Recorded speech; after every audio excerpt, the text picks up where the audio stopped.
say something? Are we trying to check the audio on it?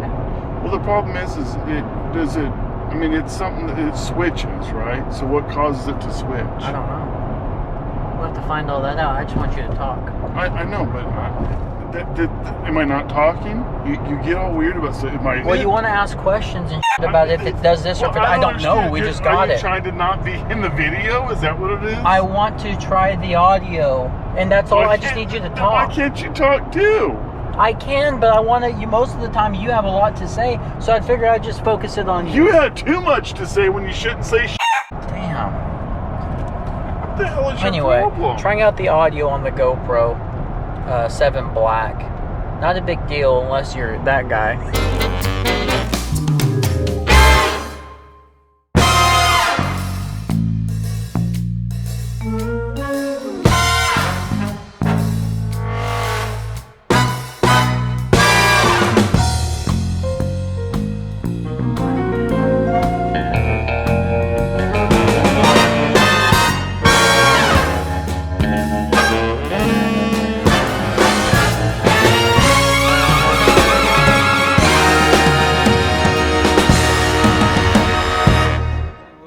Well, I'm fixing to hit up these trail systems with the Nishiki men's Pueblo mountain bike.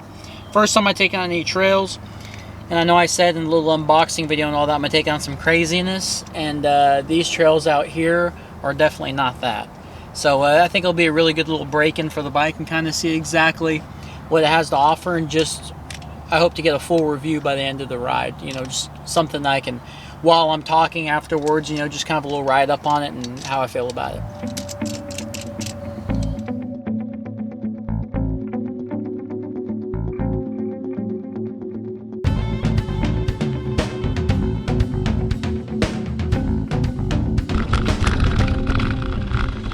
Okay, so trying to shift. Oh my god, I'm falling apart. I'm not even like I can still see the truck. So you get a little bit rocky portions in this trail, some root sections.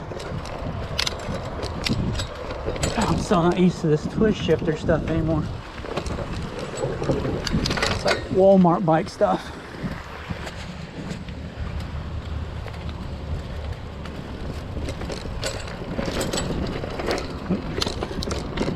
Got a little climb here.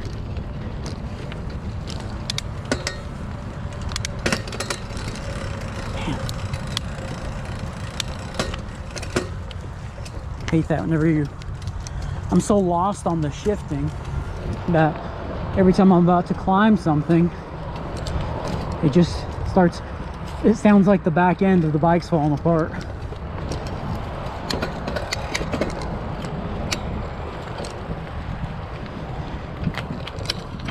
If I can get this thing up to speed, we'll get to try out how the traction is on the tire as far as cornering goes.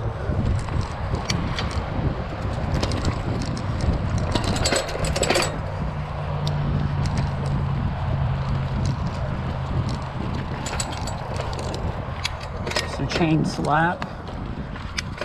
Okay.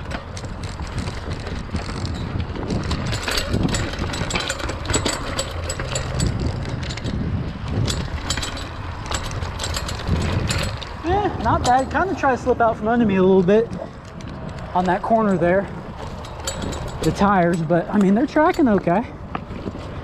And these tires, I think, are 2.1s. God, I was trying to catch gears that aren't there or something. It is, that rear derailleur is working now.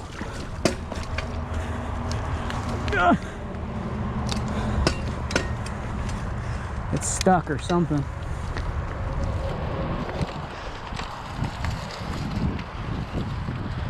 The riding position I'm really surprised with, considering that the handlebars are not that wide. I don't know the size of them. I'll have to measure that out. I'll probably put that on the screen. But the riding position is good. And another thing is the seat. The GT Aggressor seat that I'm used to, which hopefully I'll be changing out soon, is hardly any padding. It feels very stiff a lot of the time, And this seat is like a big pillow. So that's really nice. I like that. The downhill section here into some mud. One thing I'm noticing right off the bat, the grips are not too wide. What I mean by that is the grip is probably, I don't know, about 4 inches wide. And the problem when you're on a trail and you're bouncing up and down, I've done it a few times already, is you have the tendency to shift. You know, you're gripping and your weight comes down on it, and next thing you know, you're shifting. So that's kind of a pain in the butt already, like there.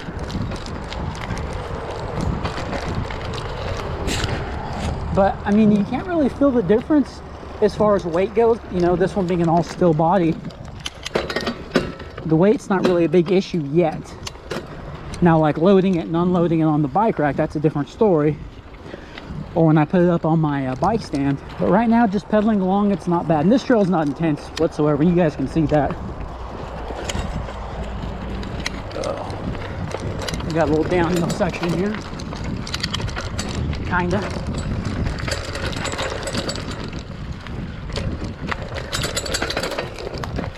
You hear that chain slapping.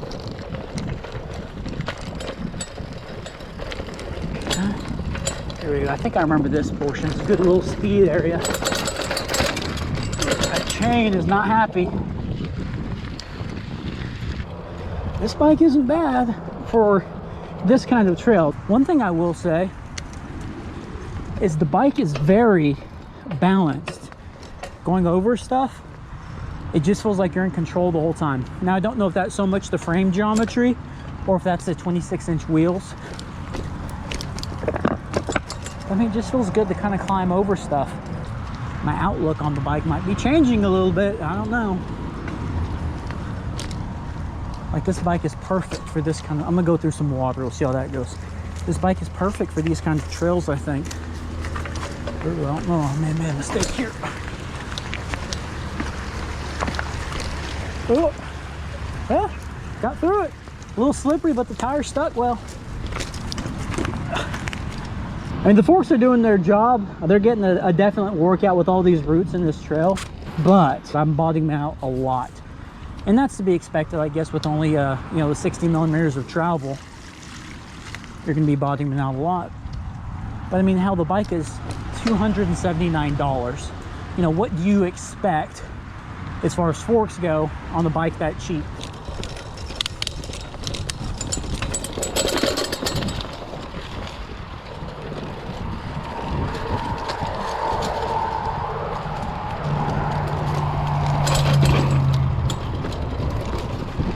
How she handles some speed.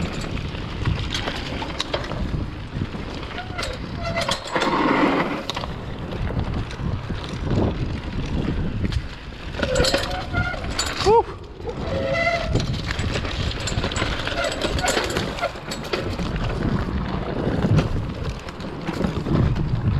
Okay. Now I'm gonna take it up this hill. Last time I was here, I seen this on the way in. Riding it, not feeling the weight is one thing, but when you're pushing it up a hill or having to lug it around like this, I could definitely feel the weight. It is super heavy.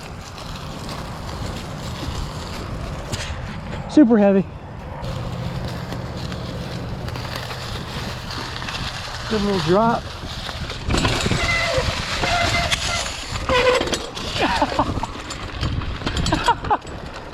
Brake screaming the whole way down.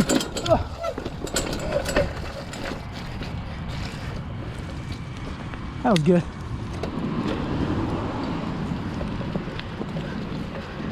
Yeah, see, like terrain like this, man, it's not bad.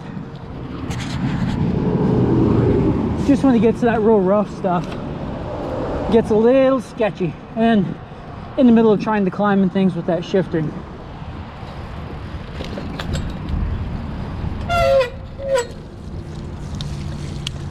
guys pretty much heard me talk about the Nishiki Pueblo the entire time, but now let's do a little bit of breakdown and some things I just wasn't too happy with and some stuff I was actually surprised with. Let's start with the front of the bike. Now when it comes to the 60mm travel forks, I went ahead and I probably bottomed those things out every time I come off of a downhill. When it comes to the handlebar section, them not being so wide and the stem being at, like I said, similar I think to about a 35-degree angle coming up, it's pretty comfortable. And this bike, remember, it's an oversized extra large frame. I think the frame mixture with the 26-inch wheels, somehow it worked.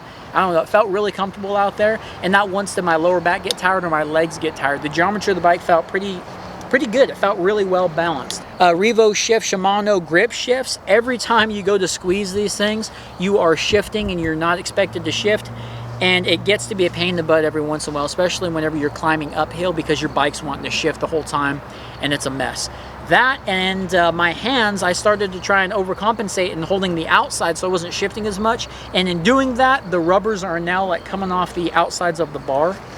There's no holes or nothing in there, but it's starting to slide out. Front derailleur shifts fine. The rear derailleur shifts okay when you're on flat ground. As soon as you start to get in like your bikes like this or your bikes like that, it gets thrown all over the place. And as you guys heard me talking about in the trails, and as you can hear it, that chain is all over the place. It's wanting to shift, and you kind of lose confidence when you're starting to go uphill. So the rear derailleur is a little funky. But again, let's just remember this bike is $279, so it's not going to be the greatest of great with a. And you were able to buy it in the middle of the COVID-19 pandemic. Yeah, and you're able to buy it during these times. I mean, he bought one, you know, at Dick's Sporting Goods. Hopefully, it holds up. My workmanship putting the bike together held up so far. I don't know about tomorrow or the next day. The tires are 26 inches. They are 2.1s. And I thought that was going to be an issue. The rim size and the tire size, just I felt like I was going to be like spinning out a lot. I don't know, like there'd be way more torque there and I wouldn't really get that much grip. But the 2.1s did fine, especially on those climbs. I was really surprised that this amount of meat on here and sidewall, it's pretty knobby up on the sides, but this amount of meat, which isn't a crazy amount, actually kept me on the trails. And there was only a couple times where my wheel spun out, but it was in pretty muddy sections, so I was happy with that. The V-style brakes, kind of old school. I know some road bikes still use them, and I can see why, because they do their job, and they're inexpensive and they're light. The problem with that is once these guys hit water, my bike was just screaming the rest of the trails. Like I hit a little bit of water in the beginning, and they were just, every time I barely even tapped either on the front or the back, they were going crazy. But the brakes work, the bike works, and the Nishiki Men's Pueblo is definitely a bike that if you have a budget under $300, or it's one of those things that you kind of want to try mountain biking, I think it's a great beginner bike, or just like I said earlier, something that you can put on the back of an RV and take to a camping spot and ride it around the campgrounds, you know. One thing I want you to look at, if you can zoom in on it, look at how beat up this is from the chain slap. That's all real. Holy smokes. Look at that. Ooh, buddy. Isn't that crazy? So I hope this was informational for you guys there at home, and make sure you guys like and subscribe. And if you guys have any questions about the bike, or you have one, feel free to comment. You know, put it down there in the comments and just tell us what you think. But thanks for watching Wolf Tick videos, and stay safe.